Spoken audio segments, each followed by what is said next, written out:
Right, YouTube, it's the Shadow King, King Nazar, and today I just saw the first episode of Sailor Moon Crystals. And for those of you who don't know, Sailor Moon's Crystal is the remake of the Sailor Moon anime that follows closer to the manga. So yeah, this is pretty much like the equivalent of Dragon Ball Z Kai for Dragon Ball Z. So Sailor Moon Crystal starts off with our protagonist, uh, was it Usagi or Susagi? I'm so sorry, I forgot her name. It's kind of been a while since I've seen Sailor Moon. It's been years. And this is like my first time catching up, so it'll take a little while for me to remember her name again. So I'll just call her Sailor Moon. Uh, so we start with our protagonist Sailor Moon in her human identity, and we get to know who she is. She's a 14-year-old girl in middle school. She's pretty clumsy, not very uh, good with her grades, and she'd much rather do other things than study. Pretty much a slacker in some cases, but not unlikable. Uh,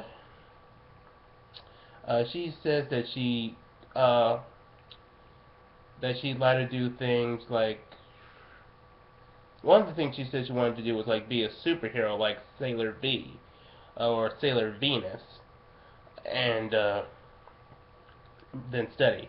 Now that's a bit misguided, but her heart's in the right place that she wants to do good in the world, and uh, she also ends up meeting this strange cat that has a Sailor Moon crescent on its forehead, and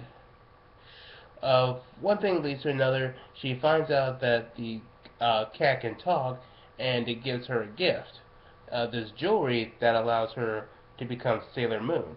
And she says that she needs to form a team of other Sailor Scouts to help save the world and help them find the princess. So she does that and fights evil demons to protect the world. So basically, it's following the Sailor Moon's stuff. Now, what's different and improved? Uh, One of the things you'll notice is that the animation is different from the original, and that's a bit of a good thing because it looks closer to the manga. And when I first watched this episode, the first few seconds with those scenery shots are gorgeous. They're beyond description of just how beautiful they are. I don't think gorgeous can even cover it.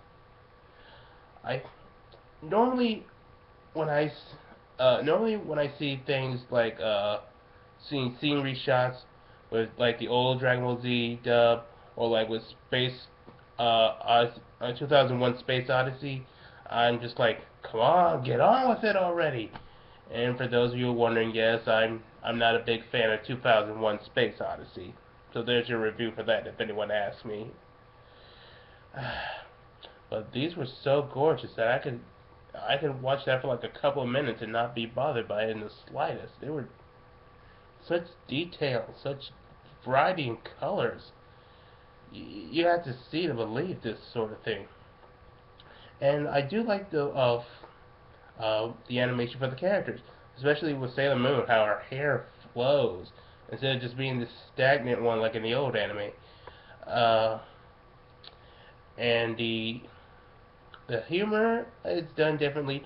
It's still pretty funny, but it's more situational humor instead of just artistic humor. Uh, so we're laughing at the situations and not how the characters look at sometimes. And things are done a bit more seriously now, and I very much like that.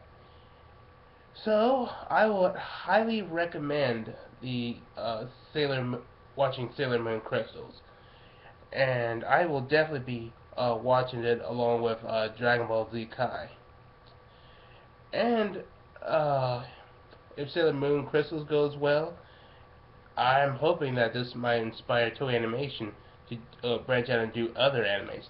I'm really hoping that they do an anime version of Rosario Vampire, because I've been saying for the longest time that Toei Animation needs to do to take the rights away from Gonzo, do Rosario Vampire anime, and make it closer to the manga. That would be incredible.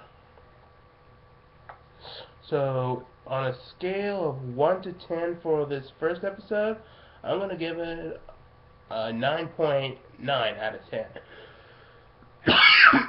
How? So that's me, King Nazri, and I'm about to sign off.